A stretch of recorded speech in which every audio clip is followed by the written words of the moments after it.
You lose a loved one, your job suddenly ends, or friendships that felt permanent drift away.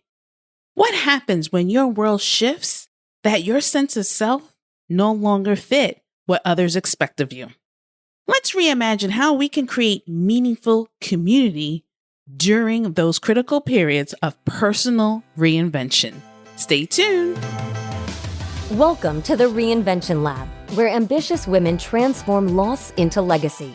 Hosted by Master Certified Life Coach and fellow trailblazer Sandy Linda, this is your space to discover how life's biggest challenges can ignite profound transformation, where grief becomes growth, setbacks become stepping stones, and your unique story lights the way for others. If you're ready to turn life's challenges into opportunities for leadership, legacy, and forward momentum, you're in the right place. Let's dive in. Hello, creative humans. I hope you're doing well, especially those on the East Coast weathering the rain. I always remind myself that some seasons feel heavy, like the downpour, but they help us grow, right? Recently, I was chatting with a fellow grief advocate about how we rebuild a community after loss. Our conversation sparked today's episode because deep down, many of us are searching for belonging while trying to piece ourselves back together in the aftermath of change. In our social media saturated world, we're constantly shown images of perfect communities and support networks. But when real loss hits, whether it's the death of a loved one, a sudden job loss, or the painful departure of crucial friendships, those polished images often don't reflect on what we need. The real work of rebuilding ourselves and our support systems happens quietly beneath the surface. Not all communities are created equally, especially when it comes to helping us rebuild after loss. Today, we'll explore how the types of community we find or create can either empower us to move forward or keep us stuck in our grief. Think about it. After a major loss, you're not just mourning what you have lost. You also facing the question, who am I now? Some communities embrace and support that search for a new self. Others, even with good intentions, can make you feel invisible or pressure to rush your healing. So let me ask you this. When your sense of self is shattered, will your existing communities still hold space for you? Or will you need to build new ones? Many people, especially women in creative roles, leadership roles, struggle with this identity reconstruction. It's common to hear, I don't even know who I am anymore. This feeling doesn't just apply to personal loss. It's true for any major life-shifting event. So let's break down 3 types of communities that people encounter after loss and how each one can impact your journey of identity rebuilding. First, let's talk about validation communities. These are rare, precious places. Spaces where your grief and changing identity are both honored. In these communities, you're allowed to be a work in progress. There's no pressure to move on quickly or rush your reinvention. You're giving space to mourn, reflect, and try on new versions of yourself. After a company merger, a client of mine lost her CEO position. As I learned from my previous work with her, she went out to find a group of former executives who she felt had connections. In that space, she could grieve her lost role, while also imagining who she might become next. That group didn't judge her for not bouncing back right away. She had permission to heal and to reinvent on her own timeline. The second type is expectation communities. It's more common, yet sometimes tricky to spot. These groups casually, or not so casually, push you to maintain your old identity or quickly adopt a new one that fits their narrative.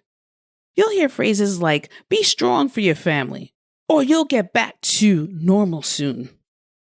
The trouble is, these messages can make us perform strength rather than actually experience healing. Many women end up feeling invisible here, as if grieving openly or changing too much is letting others down. I felt this myself when I lost my family members.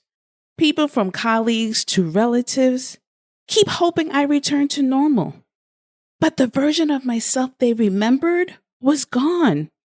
I needed space to figure out who I was becoming. No pressure to pretend nothing has changed. Finally, growth-focused communities strike a powerful balance. They recognize that healing is about looking back and looking forward at once. These communities offer emotional support and practical advice.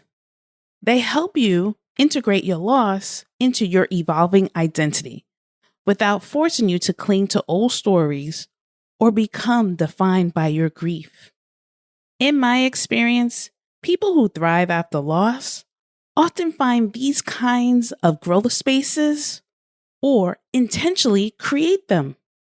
They're not about blending in or making excuses. They're about allowing you to reform yourself in connection with others and the world as you move ahead.